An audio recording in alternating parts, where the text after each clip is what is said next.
आम्ही त्या ठिकाणी लक्षात ठेवलं पाहिजे. आमचा पिता एक आहे. त्या ठिकाणी स्पष्टपणे वचन सांगतो. येशू म्हणतो माझा पिता आणि तुमचा पिता एक आहे. माझा तुमचा पिता आणि माझा पिता, माझा देव आणि तुमचा देव आम्ही एक आहोत. या ठिकाणी लक्ष घेतलं पाहिजे. गांभीर्याने दखल घेतली पाहिजे. पुनरुत्थानानंतर येशू ख्रिस्त आमचा थोरला बंधू, आम्ही त्याचे धाकटे भाऊ आहोत. हे समीकरण झालं. आपण सर्वजण त्या ठिकाणी ख्रिस्ताचा मनालीला वाचतो. त्यामुळे आपण काय म्हणतो, येशू ख्रिस्ताचा एकुलता एक पुत्र असं आपण म्हणतो. येशू ख्रिस्त हा देवाचा एकुलता एक पुत्र आहे की जो त्या पुतळावर आला, आम्हाला तो मरण पावला. परंतु मरण पावून पुनरुत्थित झाल्यानंतर तो त्याचा एकुलता एक पुत्र राहिला नाही, तर त्याला प्रथम फळ किंवा प्रथम पुत्र असं म्हणत आहे. हे देखील आपल्याला लक्षात घेणं महत्वाचं आहे. पौल कोरिन्थीयांना पहिलं पत्र याचा 15वा अध्याय आणि 20व्या वचनात स्पष्टपणे सांगतो. तो म्हणतो ख्रिस्त मेलेल्यातून उठला गेला आहेच, तो महानिद्रा घेतलेल्यांचे प्रथम फळ असा आहे. पुनरुत्थानानंतर येशू ख्रिस्त हा त्या देवाचा एकुलता एक पुत्र नाही, तो प्रथम पुत्र, प्रथम फळ असा आहे. आणि मग जे कोणी आम्ही महानिद्रा घेणारे आहोत त्याच्यानंतर आम्ही त्याचे पुत्राने करणे आहोत. प्रथम फळानंतर दुसरा, तिसरा, चौथा असा. आता एकुलता एक आणि प्रथम फळ याच्यामध्ये खूप फरक आहे. जर तुम्ही मला विचारलं मला एक मुलगा आहे आणि मी असं म्हणाल की मला एकुलता एक मुलगा आहे, त्याचं नाव प्रतीक आहे, कारण मला दुसरा मुलगा नाही आहे, मुलगी नाही. ज्यावेळेस मला एकच मुलगा असेल त्यावेळेस तो माझा एकुलता एक मुलगा होता. परंतु जर एखाद्या मनुष्याला 3-4 मुलं असतील तर आपण काय म्हणू शकतो, पहिला जो मोठा मुलगा आहे तो ज्येष्ठ पुत्र, प्रथम फळ, नंतर दुसरा, नंतर तिसरा, नंतर चौथा असो. ख्रिस्त हा मेलेल्यातून उठलेल्यातील प्रथम फळ आहे. म्हणजे ख्रिस्त हा प्रथम पुत्र त्या पित्याचा. नंतर दुसरा म्हणजे कोण, तिथे बसलेला एखादा दुसरा, नंतर तो तिसरा, तो चौथा, ती 5वी, 6वी. याचा अर्थ येशू आमचा थोरला बंधू, आम्ही त्याचे सर्व धाकटे भाऊ आणि बहीण. याचा अर्थ पिता एक आहे, येशू आमचा थोरला भाऊ आहे, आम्ही त्याचे धाकटे भाऊ आणि बहिणी आहोत. म्हणजे जेवढी प्रीती तो पिता येशू ख्रिस्तावर करतो तेवढी तुमच्यावर माझ्यावर प्रीती करतो. जगी पिता देखील असू दे, जर एखाद्या मनुष्याला 4 मुलं असतील सर्वांना तो साठीच प्रीती करणार. जर आपल्याला धार्मिक आहे, नीतिमान आहे, तो कोणत्याही मुलामध्ये मुलीमध्ये भेदभाव करत नाही, प्रत्येक मुलावर तेवढीच प्रीती करतो. मग जर ख्रिस्त मेलेल्यातून उठलेला प्रथम फळ आहे, आम्ही देखील मेलेल्यातून उठले जाणार, आम्ही देखील त्याचे धाकटे भाऊ आणि बहिणी आहोत, तर मग जेवढी प्रीती त्या पित्याने आपल्या पुत्रावर येशू ख्रिस्तावर केली तेवढीच प्रीती तितक्याच प्रमाणात, तितक्याच तीव्रतेने तुमच्यावर माझ्यावर देखील तो करतो. या ठिकाणी समजून घेणं महत्वाचं आहे. रोम राष्ट्रामध्ये संत पौल म्हणतो देवाजवळ पक्षपात नाही, देवाजवळ पक्षपात नाही. त्या येशू प्रीती केली, अनेक वेळा त्याचं संरक्षण केलं, सहाय्य केलं, त्याची काळजी वाढली, त्याला शक्ती दिली. आमच्या जीवनातून जात असतानाच तेवढ्याच प्रमाणात तितकीच प्रीती तो पिता आमच्यावर, तुमच्या माझ्यावर, तुमच्यावर देखील करेल. हे आम्ही समजून घेणं महत्वाचं आहे. आणखी एक अद्भुत गोष्ट रस या ठिकाणी मला तुम्हाला सांगायचं आहे, त्यासाठी आपलं लक्ष या ठिकाणी द्यावं. आपल्या सर्वांना माहिती की देव आत्मा आहे, परंतु येशू ख्रिस्ताने तुमच्या आणि माझ्यासाठी किती मोठा त्याग केलेला आहे, कोणता स्वार्थ त्याग केलेला आहे, हे आपल्याला या ठिकाणी समजून घ्यायचं आहे. आम्ही केवळ म्हणतो की येशू ख्रिस्त भूतावर आला, आमच्यासाठी तो मरण पावला आणि मृतसंहाराचे भयानक मरण, हे शारीरिक यातना, वेदना, हे सर्व आपण देतो. ह्याच्या पलीकडे कितीतरी पलीकडे त्यांनी खूप मोठा त्याग केलेला आहे, हे समजून घेणं महत्वाचं आहे. तो त्याग कोणता? देव आत्मा आहे. जगाच्या स्थापनेपूर्वी पिता, पुत्र आणि पवित्र आत्मा हे 3 अस्तित्वात होते. पण आत्म्याचं स्वरूप काय आहे? जर तुम्ही एखाद्या आत्म्याला पाहिलं तो कसा दिसतो? आत्म्याला कुठलाही आकार नाही, कुठल्याही साच्यामध्ये तो बद्ध नाही. आत्मा आकार विरहित आहे, एक शक्ती आहे. आणि मग देव जो पिता एक शक्ती, देव जो पुत्र एक शक्ती होता, देव जो पवित्र आत्मा हे आत्म्याच्या रूपात आपल्याला दिसतात. पेंटिकॉस्टल आपल्याला माहिती अग्नीच्या जिवेच्या रूपानं पवित्र आत्मा त्याच्यावर आत्म्याला कुठलाही आकार नाही, त्याला चेहरा नाही, हात पाय नाही, ते खंत शक्ती आहे. ज्या वेळेस त्या पित्याने सांगितलं की कुणीतरी जाऊन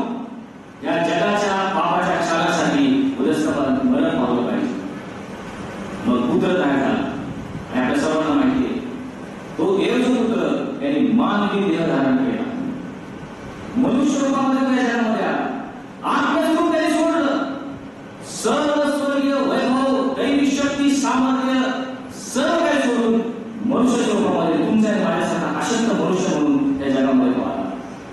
होय, 23.5 वर्ष तो जीवन जगला, वधस्तंभावर मरण पावला, तो पुनरुत्थित झाला. पुनरुत्थित झाल्यानंतर त्यावेळेस त्यांनी शिष्याला दर्शन दिलं. त्याच वेळी त्याचे वाक्य लक्ष करून काय केलं, लूक वर्तमान याचा 24वा वाक्य आहे आणि 39वा वचन. ज्यावेळेस पुनरुत्थित ख्रिस्ताला त्या शिष्याने पाहिलं, घाबरले आणि त्याला वाटलं भूत आहे, कारण तो मेला होता त्यांना ठाऊक होतं. पुनरुत्थित ख्रिस्ताला पाहून शिष्याला वाटले भूत आहे. त्यावेळेस येशू ख्रिस्त काय म्हणतो, येशू ख्रिस्त त्याला म्हणाला, माझे हात व माझे पाय पहा, तो मीच आहे, मला चाचपून पहा. मला जसे हात नसलेले पाहता तसं भूताला नसतं, असे बोलून त्याने आपले हात आणि पाय मला दाखवले. त्याने लक्षपूर्वक ऐकलं. पुनरुत्थित ख्रिस्ताला एक रूप आहे, शिष्य त्याला ओळखलं त्यांनी, त्याला हात आणि पाय आहे, हाडामांसाचा आहे, त्यामध्ये रक्त फक्त नाही, हाडामांसाचा असा डोळी शरीर असलेला येशू आपल्या त्या ठिकाणी दिसतो. पुनरुत्थित ख्रिस्ताने तुम्हाला म्हटलं, थोमा इकडे, तू माझ्या काळामध्ये गोड घाल, माझ्या कुशीत हात घालून पहा, मी तोच आहे. म्हणजे येशू ख्रिस्त आता एक रूप आहे. गौरवी शरीर जरी असलं, ते शरीर अंतर्ज्ञान पावतं, ते शरीर दारखिडक्या बंद असताना घरामध्ये आलं, परंतु पुनरुत्थित ख्रिस्ताने गौरवी शरीर आहे, त्याला डोळे आहेत, हात आहेत, पाय आहेत, एक शरीर त्याला आहे. आणि मग पुनरुत्थित ख्रिस्त सर्व शिष्याने घेऊन डोंगरावर गेला आणि त्या शिष्याच्या डोळ्यात एकच तो स्वर्गात विराजमान झाला. तो स्वर्गात जाऊन आज पित्याच्या उजवीकडे अस्वस्थ झालेला आहे. म्हणजे आजही त्या येशू ख्रिस्त स्वर्गामध्ये एका शरीराच्या रूपाने आहे, तो आत्म्याच्या रूपात नाही. देव जो पिता हा आत्मा आहे, त्याला भूत नाही, पवित्र आत्मा त्याला भूत नाही, परंतु देव जो पुत्र ज्यांनी शरीर धारण केलं, तो आजही गौरवी शरीरात, ज्याला हात पाय डोका आहे, डोळे आहेत, अशा गौरवी शरीरात येशू ख्रिस्त आहे. एवढंच नाही, इथून पुढे सदा तो येशू ख्रिस्त त्याच रूपात राहणार आहे, पुन्हा तो आत्मा होणार नाही. काय भयंकर कल्पना आहे. येशू ख्रिस्ताने किती त्याग करावा तुमच्या माझ्यासाठी. God has metamorphosized himself, he has transformed himself. आत्म्याचं रूप बदलून एका शरीरामध्ये तो आला आणि कायमस्वरूपी अनंत काळासाठी येशू ख्रिस्त त्या शरीरामध्ये तो राहणार, पुन्हा तो आत्मा होणार नाही. आज जर तुम्ही स्वतः जाऊन पाहिलंच, देव जो पिता तुम्हाला एक आत्मा म्हणून दिसेल, ज्याला आकार नाही, एक शक्ती आहे. देव जो पवित्र आत्मा तुम्ही पाहिलं, तो देखील आत्म्याच्या रूपामध्ये आहे, त्याला आकार नाही. पण देव जो पुत्र येशू ख्रिस्त, आज जर तुम्ही त्याला पाहिलं, पुन्हा तो आत्मा झालाच नाही. आज तो गौरवी शरीरामध्ये, ज्याला हात पाय आहेत, डोळे आहेत, अशा शरीरामध्ये तो राहिला. काय स्वरूपी अनंत काळासाठी त्याला रूप बदललं, तुमच्या आणि माझ्यासाठी. आम्हाला पापाची क्षमा मिळाली म्हणून आत्म्याच्या स्वरूपात असलेला येशू ख्रिस्त आज मानवी शरीराच्या स्वरूपात आहे. कोण यावर काय करणार आहे? हे रहस्याने समजून घेतले का? हे येशू ख्रिस्ता केवळ भरसावरून मरण पावला जेवढा म्हणून आम्ही घराला आशीर्वादाने रडतो, परंतु अनंत काळासाठी आपल्या आत्म्याचं स्वरूप सोडून एका शरीरामध्ये साक्षात झालास, केवढा मोठा त्याग माझ्यासाठी केलास. आज हे रहस्य समजलं तर मला बरोबर माझ्या स्वतःची लाज वाटली की कशा प्रकारचं मी जीवन जगतो. कल्पना करा, आपण मनुष्य आहोत, आपल्याला बुद्धी आहे, बऱ्या वाईटाचं ज्ञान आहे, आपण आयुष्य आराम करू शकतो.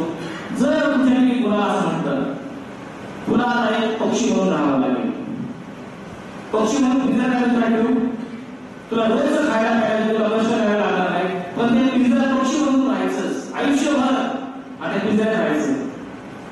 कोण काय आता तुम्ही काय होईल का? मनुष्य रूप सोडायचं, मला जी विवेक आहे, सत्संग विवेक आहे, बऱ्या वाईटाचं ज्ञान आहे, सगळ्या काही ओळख आहे, हे माझं मानून सोडायचं आणि पक्षी म्हणून आयुष्यभर राहायचं. आमचं रूप बदल आम्ही तुम्ही काय होतं, कितीही आम्हाला काय दिलं, आमच्या येशू ख्रिस्ताने त्याचं रूप बदललं, कायमचं बदललं, अनंत काळासाठी बदललं. आज तो आत्मा नाही, त्या एका मानवी शरीरामध्ये साक्षात झाला, एखाद्या पक्षासारखा आरोग्य पिंजऱ्यात आहे. तुमच्या माझ्यासाठी त्याने केलं, ते रहस्याने समजून घेणं आवश्यक आहे.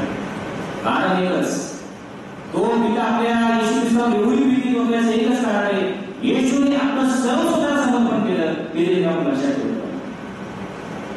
जेवढी प्रीती त्या पित्याने येशू ख्रिस्तावर केली तेवढी तुमच्यावर आणि माझ्यावर करेल. पण अर्थ एकच आहे, जसं येशूने आपलं संपूर्ण जीवन समर्पित केलं, आम्ही देखील आपलं संपूर्ण जीवन समर्पित केलं. तर मग देवाजवळ पक्षपात नाही. जसं येशू ख्रिस्ताची काळजी त्याने घेतली, तुमच्या आणि माझी देखील काळजी होईल. महान रहस्य आपण समजून घेऊया. नतमस्तक पासून घालून प्रचार प्रार्थना करू. हे विद्या तुझ्या पुत्राने माझ्यासाठी किती मोठा त्याग केला, मी तुझ्यासाठी काय करतो विचार करूया. पवित्र शास्त्राचे दुसरं रहस्य, परमेश्वर प्रामाणिक लोकांवर संतुष्ट असतो. हे रहस्य आपण समजून घेणं महत्त्वाचं आहे. प्रामाणिक लोकांवर देव संतुष्ट असतो. योहानच्या पहिल्या पत्रात पहिल्या अध्यायाच्या 9 वचनात आपण म्हणतो, जर आपण आपली पापे बदली घेतली तर तो विश्वसनीय व न्यायी आहे, म्हणून आमच्या पापाची क्षमा करेल आणि आपल्याला सर्व हानीपासून शुद्ध करेल. आम्ही प्रामाणिकपणे जर आमची पापे बदली घेतली तर देव न्यायी आहे. आमचा प्रामाणिकपणा हा देवाला आवडणार आहे.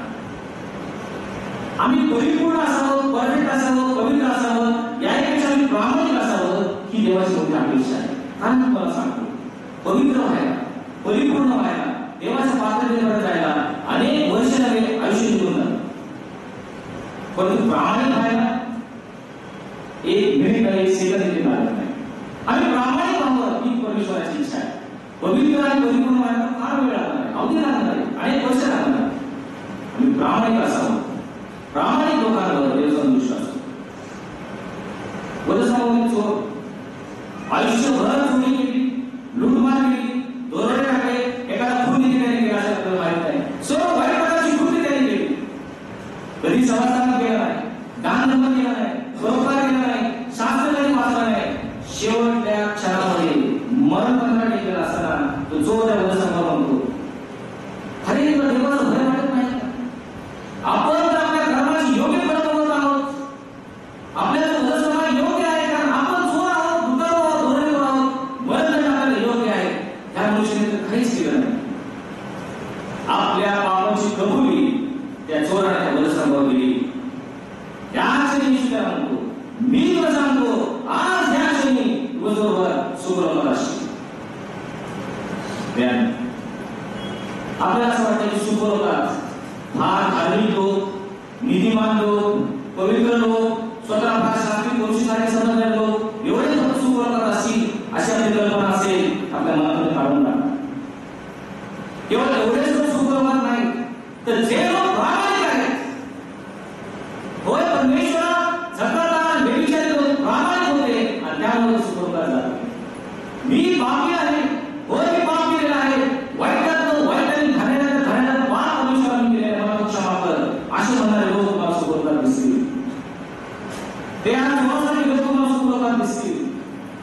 केवळ पवित्र आणि नीतिमान लोकच नव्हे, तर जे खरा होईल पश्चाताप लोक आहेत, प्रामाणिकपणे कबूल करतात की मी पाप केलेला आहे, मला क्षमा कर. पश्चाताप लोकांनी उसळून घडलेला तुम्हाला दिसेल तेव्हा आशीर्वाद वाटून मिळाला. त्याच्या उलट योहानच्या पत्रामध्ये लिहितो, आपल्या काही पाप नाही असं जर आपण म्हणत असतो तर आपण स्वतःला फसवतो आणि आपल्या काही सत्य नाही. अनेक वेळा आम्ही ख्रिस्ती लोक, आम्हाला असंच वाटतं आम्ही ख्रिस्ती लोक, आम्हाला मोठा लाभ प्राप्त झालेला आहे, आम्ही जगाचा प्रकाश आहोत, आम्ही बुद्धीचं पीठ आहोत, आम्ही याच्यातले नाही, ह्या लोकांसाठी आम्ही नाही असं करून आपण दुजाभाव करतो. या ठिकाणी योहान आम्हाला सांगतो तुम्ही स्वतःची फसवणूक करता. 3.5 वर्षाच्या सेवेमध्ये येशू ख्रिस्ताचा संबंध अनेक लोकांच्या, अनेक घरातले लोक, समाजातले लोक त्याच्यापुढे आलेले आहेत. जकादार होते, पापी होते, व्यभिचारी होते, वेश्याधारिणी होत्या, शास्त्री पुरुष होते. परंतु येशूची सर्वात जास्त घर्षण, सर्वात जास्त वाद कोणाशी झाला असेल तर स्वतःला धार्मिक समजणारे पुरुष आणि शास्त्री यांच्याशी सर्वात जास्त वाद झाला. अनेक वेळा येशूला त्यांना धमकावं लागलं, त्यांना त्यांची जागा राखून द्यावी लागली. काय वाद झाला? हे शास्त्री पुरुष लोक हे तर फार धार्मिक लोक होते. त्यांना असं वाटायचं की आम्ही नियमशास्त्र जाणणार आहोत, आमच्यासारखं दुसरं कोणी नाही. एवढं असू नये येशूचा त्यांच्याशी वाद का होत असेल? कारण त्यांचा ढोंगीपणा हा त्यांना नव्हता. येशूने संपूर्ण समाजापुढे शास्त्री पुरुषाचा ढोंगीपणा किंवा अप्रामाणिकपणा हा बाहेर काढलेला आहे. परमेश्वराला ढोंगीपणाचा भीत आहे, तिरस्कार आहे. आणि म्हणून येशू विचार काय म्हणतो, शास्त्री व पुरुष तुम्हाला सांगतील ते सर्व काही आचरित आणि पाळत जा, परंतु त्यांच्या कृतीप्रमाणे तुम्ही करू नका, कारण ते सांगतात पण तसं आचरण करत नाही. कुठे प्रॉब्लेम होता? शास्त्री पुरुषाचा प्रॉब्लेम होता.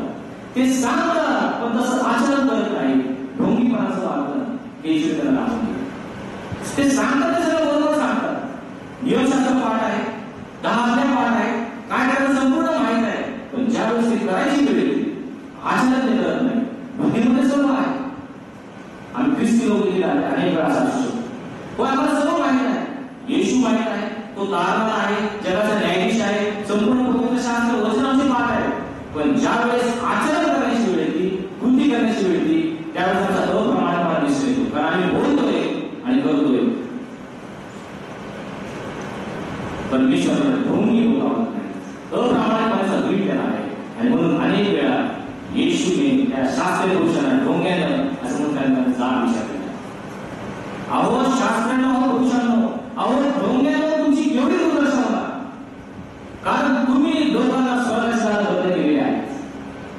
तुम्ही स्वतः यात जात नाही आणि आज जाणाऱ्या यात जाऊ देत नाही. अहो ढोंग्यानं तुम्ही चालले, त्याच्या ढोंगीपणा विषय उघड केलेला आहे. अहो शास्त्रांनो, पुरुषांनो, अहो ढोंग्यानो, तुमची केवढी दुर्दशा होणार, कारण बुद्धीना